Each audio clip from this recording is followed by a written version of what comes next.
السلام علیکم ورحمۃ اللہ وبرکاتہ۔ چائلڈ کمیشن کی ہدایت پر جانچ کے لیے دارالعلوم دیوبند پہنچی محکمہ تعلیم کی ٹیم۔ دہلی کی تنظیم نے بہشت زیور سمیت متعدد فتووں پر کیا تھا اعتراض۔ ٹیم نے تیار کی رپورٹ، دارالعلوم نے رکھا اپنا موقف۔ دیوبند سے سمیر چودھری صاحب کی رپورٹ۔ مانوشی سدن نامی دہلی کی ایک تنظیم کی شکایت پر چائلڈ پروٹیکشن کمیشن کی جانب سے آج ایس ٹی ایم کی قیادت میں ضلع کے محکمہ تعلیم کی ٹیم نے دارالعلوم دیوبند پہنچ کر بہشت زیور کے سلسلے میں جانچ کی اور معلومات حاصل کی۔ تاہم ادارے کی جانب سے ایک مرتبہ پھر دو ٹوک الفاظ میں واضح کیا گیا کہ مذکورہ کتاب کبھی بھی دارالعلوم دیوبند کے نصاب میں شامل نہیں رہی ہے اور یہ ایک خواتین کے شرعی مسائل سے متعلق کتاب ہے۔ حالانکہ اس دوران ٹیم نے دارالعلوم کے ذمہ داران سے کئی فتووں اور تعلیم کے متعلق دیگر سوالات کر کے معلومات حاصل کی۔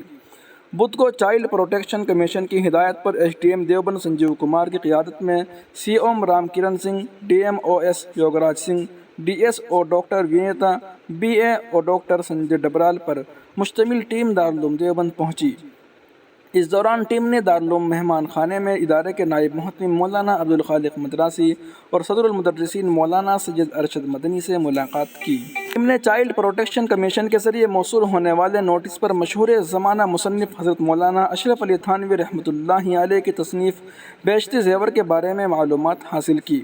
اس کے ساتھ ہی مانوشی سدن کے ذریعے چائلڈ پروٹیکشن کمیشن میں دارالعلوم کی طرف سے دیے گئے فتووں کا ذکر کیا گیا تھا، جس کے بارے میں بھی ٹیم نے معلومات لی۔ اس دوران دارالعلوم کے ذمہ داران نے ٹیم کو بتایا کہ مذکورہ کتاب ایک صدی قبل لکھی گئی تھی، جس میں خواتین سے متعلق شرعی مسائل ہیں۔ یہ بھی بتایا گیا کہ یہ کتاب کبھی ادارے کے نصاب میں شامل نہیں رہی۔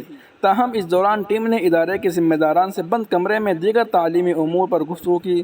حالانکہ اس سلسلے میں دارالعلوم دیوبند کی جانب سے کوئی معلومات نہیں دی گئی، لیکن S T M Sanjeev Kumar نے بتایا کہ دارالعلوم دیوبند نے انہیں بتایا کہ وہ سال 2022 میں بھی اس طرح کی انکوائری کا جواب دے چکے ہیں۔ انہوں نے بتایا کہ جلد ہی تحقیقاتی رپورٹ چائلڈ پروٹیکشن کمیشن کو بھیج دی جائے گی۔ اس کے بعد ٹیم نے ادارے کے جدید و قدیم کتب خانے اور وہاں موجود نادر و نایاب کتابوں کو دیکھا، ساتھ ہی ادارے کی خوبصورت عمارتوں اور مسجد رشید کا بھی معائنہ کیا۔